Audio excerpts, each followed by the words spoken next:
bienvenidos a un nuevo programa de A Ciencia Cierta, el programa del doctor Daniel Estambulián.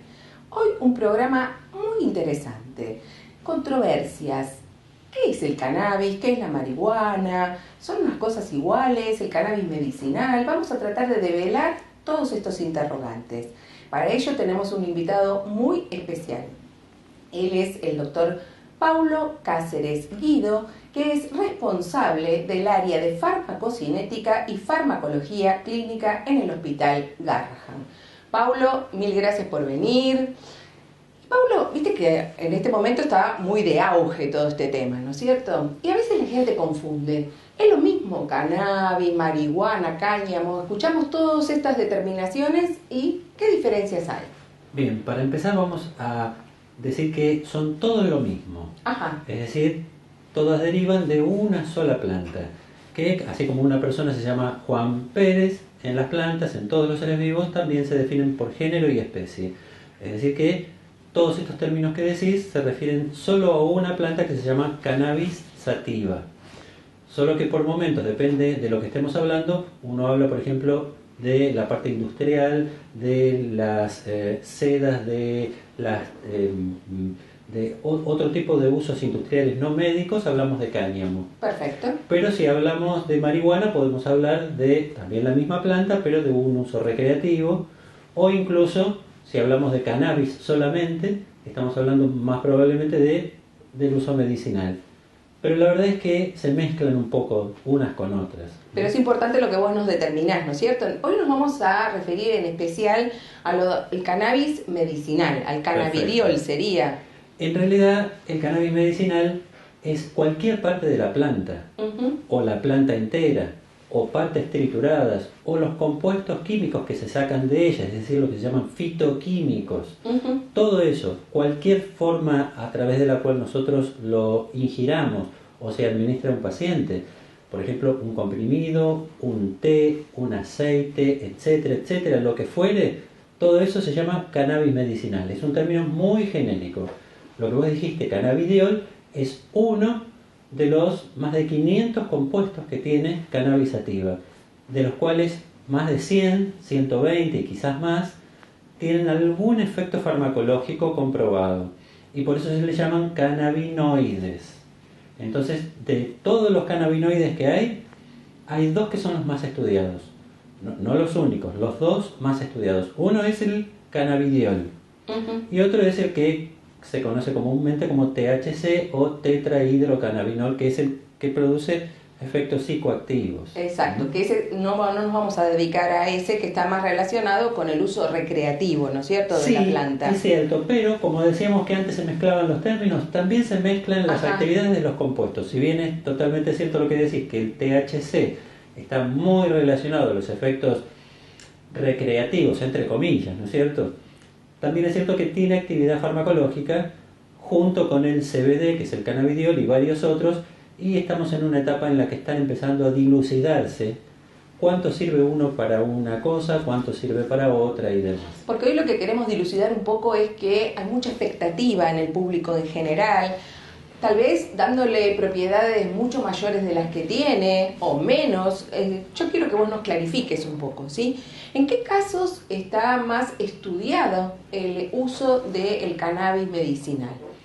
Bien, algunos de los usos más estudiados, y otra vez, cuando hablamos de cannabis medicinal, estamos hablando de cualquier tipo de compuesto, ¿no es cierto? Entonces es muy difícil definir que más de 100 compuestos distintos uno pueda atribuirle una sola propiedad. Muy probablemente debamos empezar a disgregar, a ver para qué sirve cada uno de ellos e incluso para qué sirven mezclados, unos con otros, ¿no? Pero digamos que propiedades asociadas al control del dolor, a la epilepsia, que también cuando hablamos de dolor, de epilepsia, hablamos también de un montón de condiciones fisiopatológicas diferentes, ¿no es cierto? No hay un solo dolor, no hay una sola epilepsia, vos lo sabés muy bien, pero digamos que son dos de las cosas que más se están estudiando. También el control de los vómitos, algunos mecanismos asociados a la alimentación, ¿sí? El inducir al apetito en algunas condiciones muy particulares. También se habla de Alzheimer, se habla de algunos tipos de cáncer, pero esto cuando se dice así muy en general, puede, yo diría que hasta ser peligroso. Exactamente, generar expectativas. Dice, claro, dice, bueno, entonces ya está, yo fumo un cigarrillo de marihuana, un porro, y ya está, me puedo curar de cáncer, no es así. puedo controlar. No, no es así, al contrario. En los últimos años, si bien se ha estudiado mucho este tipo de cosas, sobre todo en lo que se llaman estudios preclínicos, es decir, antes de llegar al uso humano, en células, en animales, etc. Lo cierto es que a la vez que comenzaron estos estudios también se empezó a ver algo que antes no se sabía. Se tenía la idea equivocada de que era inocuo su uso, es decir, como que no tenía ningún problema asociado, que todo lo que hacía era bueno. Y no es así. Y no es así. Como es con los medicamentos en general. Exacto, es decir, todos los medicamentos tienen que pasar ciertas pruebas para poder determinar su eficacia y seguridad. Y en este caso, el cannabis medicinal no puede ser una excepción, ¿verdad? No, si bien tienen miles de años de uso, en realidad los estudios controlados tienen apenas unos pocos años. Tanto es así que el primero de todos que vos dijiste es el cannabidiol, que es el que hoy está más en boga, especialmente en lo que tiene que ver con la terapia de las epilepsias en general o de las convulsiones. Perdóname, pero no son cualquier epilepsia, como vos decís, no son epilepsias refractarias. Exacto. A los tratamientos convencionales. Totalmente, ¿sí? Es decir, 1 de cada 3 pacientes aproximadamente es refractario, es decir, no responde adecuadamente a la terapia que hoy es la estándar. Es decir, 6 o 7 sí responden bastante bien, pero ese que no responde, pues puede ser bueno agregarle, no sacarle todo el resto, agregarle cannabidiol, aceite de cannabis, pero que tiene específicamente cannabidiol y quizá muy poquitito de THC, de tetrahidrocannabinol. Pero bueno, en todo este trajinar de los últimos años, fíjate lo que te voy a decir, el 99% de los efectos adversos asociados al cannabidiol se detectaron en estos últimos 3 años, en el mundo. Es decir, que antes no es que no producía ningún problema, sino que simplemente no se registraban. Por eso es muy importante que hay un programa ahora nacional, ¿no es cierto?, del control de la eficacia y la seguridad de todas estas drogas, ¿verdad? Así es. En realidad hay algunos estudios que son los que mejor pueden reflejar tanto los efectos terapéuticos, los efectos beneficiosos, como los efectos adversos, lo que podríamos llamar toxicidad. No son tantos los estudios que hay. De hecho, yo diría que de los pocos estudios que se han terminado, pues uno de ellos es el del Hospital Garrahan. Exacto. Donde trabajamos, yo soy parte del equipo del doctor Caraballo que estudiamos, el jefe de neurología del Hospital Garrahan, en el que estudiamos diversos aspectos de la terapia una vez que es indicado por el médico neurólogo a un niño que padece este problema de la refractariedad, de no responder bien al resto. A partir de ahí nosotros pudimos empezar a registrar algunos efectos que publicamos a nivel internacional, algunos que no estaban informados, la gente no los conocía, entre otros interacciones con medicamentos de uso común. Es muy importante determinar, es decir, que yo no puedo recibir esta medicación sin un control médico, porque como vos decís, puede haber interacciones medicamentosas, como puede suceder con un antibiótico, con un antiinflamatorio, etcétera. Estas interacciones pueden hacer que o bien deje de funcionar el cannabidiol, que sería, entre comillas, lo menos grave. Exacto. O bien que dejen de funcionar los otros medicamentos que la persona estaba tomando, y eso puede tener consecuencias muy graves. Cuando uno dice esto parece que está poniendo mucho hincapié en resaltar lo malo, porque parece como que desde que empezamos a hablar destacamos lo malo. No es así, como vos bien decías, todos los medicamentos, para ser usados responsablemente, para que nos sirvan, nosotros tenemos que observar lo bueno, pero tenemos que conocer lo malo, como pasa en la vida en general, en cualquier otro aspecto, ¿no es cierto? Exacto. Sabemos que hace bien, pero ¿hasta dónde llega? ¿Cuál es el límite? ¿Y qué efectos adversos puede haber? Fundamentalmente gastrointestinales había mirado yo. Sí, los efectos adversos del aceite de cannabis con cannabidiol, sin duda es el efecto adverso más importante, son los gastrointestinales, desde náuseas, vómitos, problemas, dolores abdominales y demás.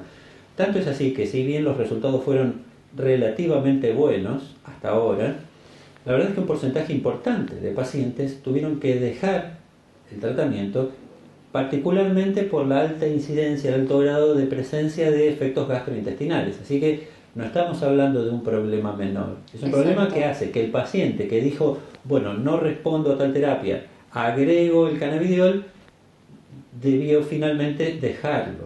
Está. ¿Y podés contarnos un poquito de ese proyecto en la epilepsia refractaria, cómo lo manejaron, si tenemos algunos resultados preliminares? Sí, esto surge originalmente a partir de la ley de cannabis, allá por el año 2017.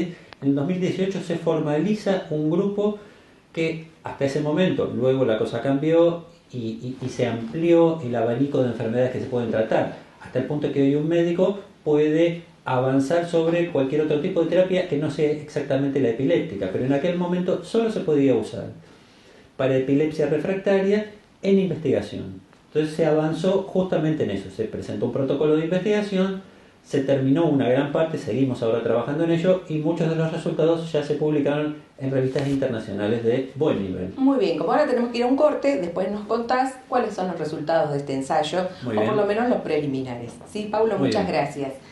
Bueno, vamos a cortar este primer bloque de A Ciencia Cierta y espérennos porque volvemos enseguida con más A Ciencia Cierta, el programa del doctor Daniel Estambulián.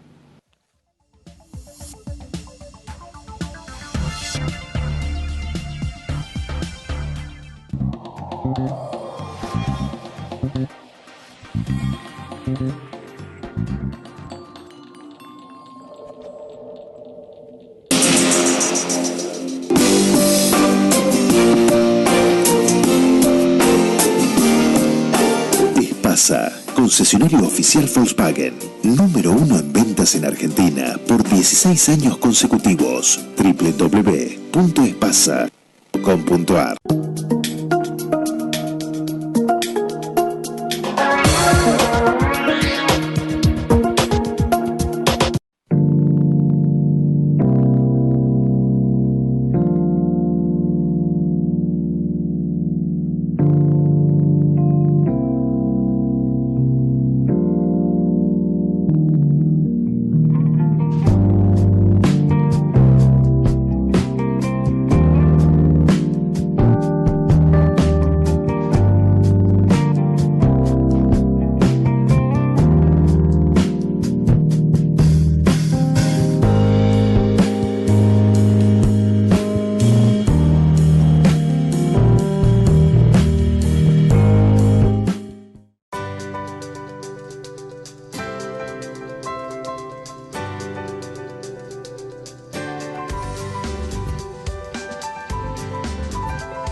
Tratamiento de HIV. Laboratorios Richmond. Ayudamos a vivir más y mejor. WeCare es una residencia premium para adultos mayores con la dirección médica del Dr. José Ricardo Jáuregui. Nuestro equipo brinda atención personalizada con propuestas terapéuticas de vanguardia. Es un espacio privilegiado, protegido y amigable. Quienes eligen residir en WeCare eligen cómo vivir cada día porque los cuidados están centrados en sus preferencias.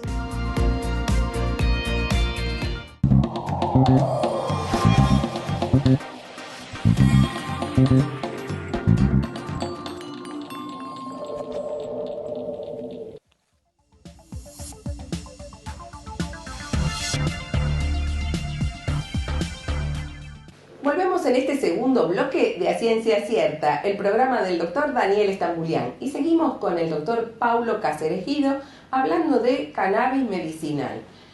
Paula, habíamos quedado en el protocolo que se estaba implementando en el Hospital Garrahan en epilepsia refractaria. Exacto. Durante casi 3 años se llevó a cabo toda la primera etapa, que iba a incluir aproximadamente 100 pacientes. Eso consideraba la inclusión de pacientes del resto del país, no solamente de los que se atendían o se siguen atendiendo en el Hospital Garrahan. Pero finalmente, por cuestiones logísticas, nos fue posible solamente ingresar aproximadamente 50 pacientes. De esos 50 pacientes, 12 hicimos un plan de extracciones de muestras de sangre. Esto no se había hecho en Latinoamérica, por eso fue como muy interesante para nosotros. Sí, fue dosando la sí, droga. Claro, es decir, viendo la cantidad de cannabidiol, también dosamos THC, pero no había nada.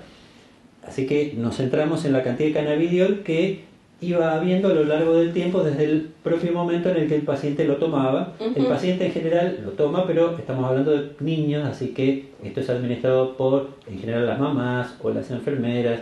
Y a lo largo de las horas íbamos tomando diferentes muestras, de manera tal de saber cómo se movía a lo largo del tiempo en el cuerpo, cómo se absorbía, cómo se distribuía en el cuerpo, cómo se eliminaba. Lo que se llama farmacocinética. Que en realidad este es el tema principal. Claro, la farmacología es una gran ciencia dividida como en varios sectores. Uno de los sectores que más estudiamos es la farmacocinética, que básicamente es esto. Por supuesto que es muy interesante la farmacocinética, pero mucho más lo es cuando está relacionada con los efectos que produce. Ahí es cuando hablamos de términos un poco más complicados, que es la relación farmacocinética-farmacodinámica. Es decir, las concentraciones a lo largo del tiempo en el cuerpo y cómo esas concentraciones se relacionan con diferentes tipos de efectos, que pueden ser los efectos que buscamos, pero pueden ser efectos que no buscábamos, efectos que podemos bien llamar colaterales. Encontramos algunos efectos colaterales, sí, pero sobre todo lo que vimos, no solo nosotros particularmente en los estudios de farmacología, sino en los estudios en general, sí se observó que había una reducción significativa en la cantidad de ataques de epilepsia en los pacientes, pero como decíamos antes, con un porcentaje bastante considerable de pacientes que sufrían efectos adversos, muchos de los cuales tuvieron que dejar el tratamiento. Es decir que ahora estamos evaluando varias etapas, sobre todo diría 2. ¿Cuáles son los efectos a largo plazo? Uno de esos trabajos ya se presentó también en otra revista internacional, y también estamos viendo cuál es la relación con diferentes condiciones que puede tener un paciente normalmente a lo largo de su vida o de su día. Por ejemplo, cuál es la relación con las comidas, si se absorbe más o si se absorbe menos, aparte, qué tipo de comidas. Claro, aparte es dificultoso con esta droga nueva, ¿no es cierto?, la dosis exacta en pediatría, porque así como los antibióticos uno conoce bien las dosis, no sé si en este caso es tan predecible. No, lamentablemente no, es una de las cosas que se están estudiando. Y la verdad es que acá tenemos que tocar, me permito ampliar, porque en el mejor de los casos, si tenemos un frasquito con un aceite que sabemos qué es lo que tiene y cuánto tiene, podemos dosificar. Aún con la ignorancia que hay hoy en el mundo respecto de qué dosis es mejor, con qué frecuencia, si con comidas o no, con otros medicamentos, con todas esas dudas. Pero aún así sabemos que tenemos un frasquito que es confiable. Eso es muy importante, bueno, Pablo. Acá está el otro gran tema, porque si vos me decís, bueno, ¿cuáles son las dudas con respecto a esas dosis? Es todo un capítulo, pero si tenemos un frasquito de un origen desconocido, como lamentablemente son gran parte hoy en día, la dosificación es aún más difícil. Y aparte, por no decir que es imposible. Imposible, y por otro lado puede estar contaminado con bacterias, con hongos.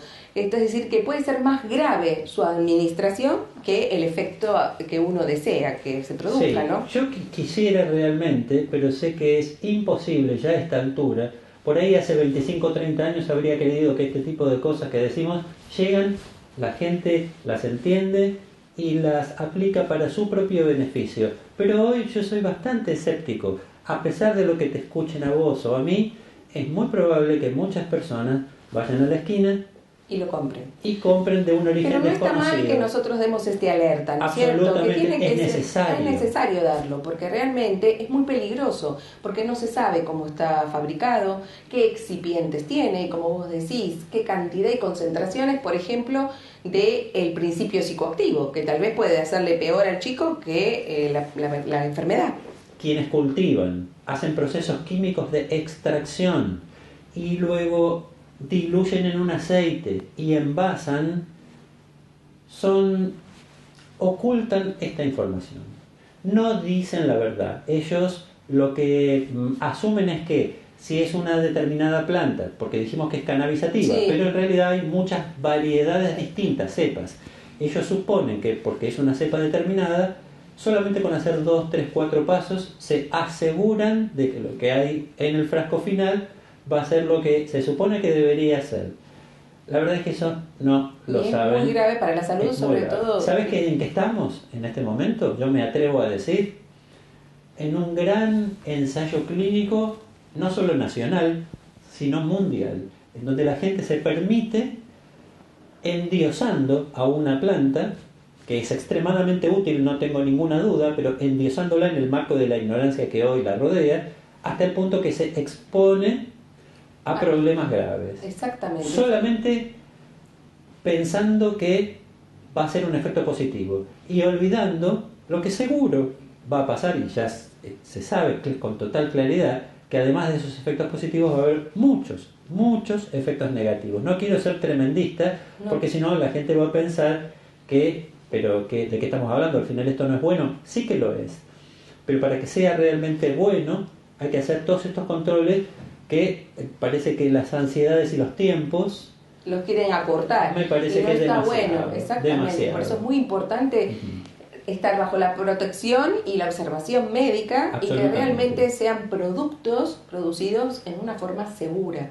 Porque, y sobre todo nosotros que nos manejamos con chicos, entonces realmente son una población muy vulnerable. Muy vulnerable, en donde los efectos adversos pueden ser la diferencia entre la vida y la muerte. Tal cual. O gente grande, gente mayor, que ya con dolores o con de la propiedad, oncohematológica. Los pacientes oncológicos que reciben muchas medicaciones que por suerte cada vez dan mejores resultados. ¿Cuál es la interacción potencial? Se sabe que muchos de los cannabinoides, es decir, muchos de los compuestos químicos derivados del cannabis, tienen actividades sobre enzimas, sobre todo sobre enzimas hepáticas, pero también muchas otras que aceleran el metabolismo o inhiben el metabolismo de otras drogas que sí producen efectos positivos para una determinada enfermedad. Ese tipo de interacciones ya se han visto con otras plantas a lo largo de los años, ¿eh? No estamos inventando nada. Por eso, una planta puede ser inocua, pero puede no serlo. Entonces hay que ser muy cuidadoso. Por ejemplo, los pacientes que toman anticoagulantes, los que tienen arritmias, patologías cardíacas, todos esos tienen que estar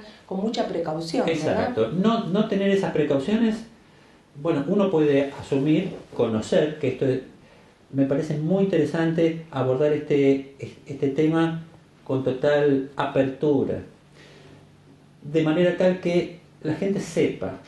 Ahora, a partir de esto que hablamos, la gente sabe que es riesgoso, sabe que puede ser bueno, pero sabe que es riesgoso. A partir de ahí después cada uno puede hacer lo que quiere, pero nunca más la persona va a decir, no, a mí no me dijeron esto, porque la verdad es que esto no se habla demasiado. No se habla de los efectos negativos potenciales o no tan potenciales ya hoy. Entonces, a partir de ahí elige qué hacer. Como cualquier persona es libre de elegir. Exactamente, es decir, que con esto nosotros no estamos desestimando la utilidad del cannabis medicinal, pero en situaciones particulares, bajo una estricta vigilancia médica y con productos calificados, con calidad, no cualquier producto. No, de hecho, nosotros vamos a cualquier farmacia y compramos una aspirina. Una aspirina, estoy hablando, un medicamento súper sencillo. El laboratorio que hace esa aspirina recibe una vigilancia muy estricta por parte de la autoridad regulatoria, del Ministerio de Salud. Van a inspeccionar las plantas que producen, las plantas farmacéuticas. Si las cosas no están bien, advierten. Y si las cosas siguen sin estar bien, cierran la planta farmacéutica. ¿En virtud de qué? En virtud de la salud pública. Sin embargo, en este otro tema, cualquiera produce cualquier cosa en el fondo de su casa y lo consume. Se lo da a su niño o se lo da al o vecino, se lo vende o lo que fuere al vecino y no hay ningún problema. En virtud de que de la libertad uno es libre cuando no tiene conocimiento o en realidad es preso de su propia ignorancia. No, sí, eso es un llamado de atención, digamos, como vos decís. Después cada uno es libre, pero nosotros, digamos, como profesionales de la salud, tenemos que alertar sobre las posibles complicaciones que pueden dar cuando no está bajo la vigilancia del médico, ¿verdad? Así es. Muy bien. ¿Y alguna otra utilidad entonces del cannabis medicinal?